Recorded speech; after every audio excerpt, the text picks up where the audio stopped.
Nu ką, trečiadienio žinios ir aš realiai nežinau, nuo ko pradėti. Naujas diktatorius Europoje, rusų laivas šaudo į britų laivą, Irano karo susitarimas. Žodžiu, čia ilgas bus video, važiuojam. Nu tai pradėkime nuo Keir Starmerio, kur pasaulis net nebeatskiria, ar jis premjeras, ar diktatorius. Tai jis šiandien sugalvojo atsikelti ir paskelbti vieną griežčiausių interneto kontroliavimo planą pasaulyje.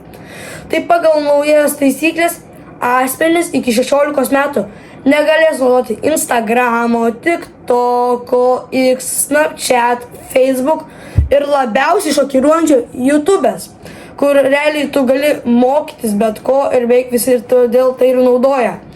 Tai vyriausybė teigia, kad jie siekia apsaugoti vaikus nuo žalingo turinio ir taip toliau.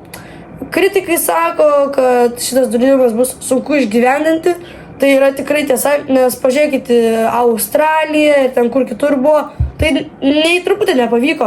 Aš galiu tik tikėti, kad NordVPN jau skaičiuoja pinigus, kiek uždirbs. How you felt when you heard the Prime Minister say no more social media for you? I didn't think it would actually happen. I kind of believed that he'd chicken out of it and give it more time or more consideration, but he seems pretty sure of it, and I'm not sure if I agree with him. Dauguma sako, kad Starmeriui kaip premjeru jau laikas tikrai pasibaigė, kai daugiau nei 80 jo ministrų paprašė jo atsistatydinti, nes jo partija Labour rinkimo rezultatai tiesiog eina taip. O didžiausia partija dabar Anglijoje yra Reform UK, kurios rezultatai kiekvieną kartą tiesiog taip kyla, nes jie nori, kur Starmeris visus migrantus, kurie atvyko pas jį, jie nori visus išvaryti, kurie yra nelegaliai atvykę į Britaniją. Buvęs Top Gear operatorius Jeremy Clarkson atskleidė, kad jam buvo diagnozuotas vėžys, bet laimiai buvo atrastas labai anksti ir jis jau buvo operuotas. G7 viršūnių susitikimas Prancūzijoje. Tai pasaulio lyderiai susirinko į G7 aptarti pasaulio klausimus. Tai Ukrainos ir Rusijos karas, prekyba pasaulio, technologijos ir pasaulio ekonomika. Tai Vokietijos kancleris padovanojo Trumpui marškinėlius futbolo, kur parašytas skaičius 47, nes Trumpas yra 45 ir 47 Amerikos prezidentas. Hello. I'm the boss. How are you?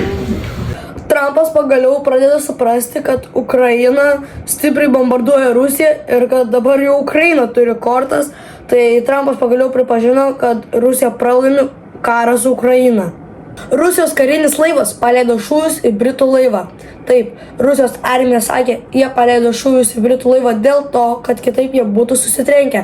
Bet ar jūs to tikite, parašykite į komentarus. Amerika ir Iranas pagaliau pasirašė taikos susitarimą. Žinokit, tikrai girdit. Ir jau pilnai atidarytas Hormūzo sąsiauris. Tai jau visoje Europoje turėtų būti mažesnės kuro kainos. UFC Freedom 250. Tai UFC prezidentas Dana White tikrai atrodo kaip vaikas žaislų parduotuvėje, kai jie išėjo su Trumpu kartu ir atsistojo ir pradėjo giedoti Amerikos himną ir virš jų tiesiog parskrido kokių 10 naikintuvų iš Amerikos armijos. Tai tikrai jis ten džiaugiasi, bet tikrai visi gali pripažinti, kad šventė buvo nereali. Aš žiūrėjau kovas, tai tikrai buvo nerealus vaizdas ir kovas. Patiko mano turinys, tai prenumeruok ir jeigu nori laimėti va tokią pelytę, tai ant 850 rankų laimėtoje, tai tiesiog eik į mano Instagramą AriusDub, ten bus video su va tokia pelytė. Padaryk, kad ten rašo, taip 5 draugam nusiųsk, prenumeruok, to pačiu gali palaikinti mano video ir jo ant 850 rankų laimėtoje. Žinau, kad tikrai nemokama pelytė, kas ten norės nemokamos pelytės. Tai jo, sutiksim penktadienį.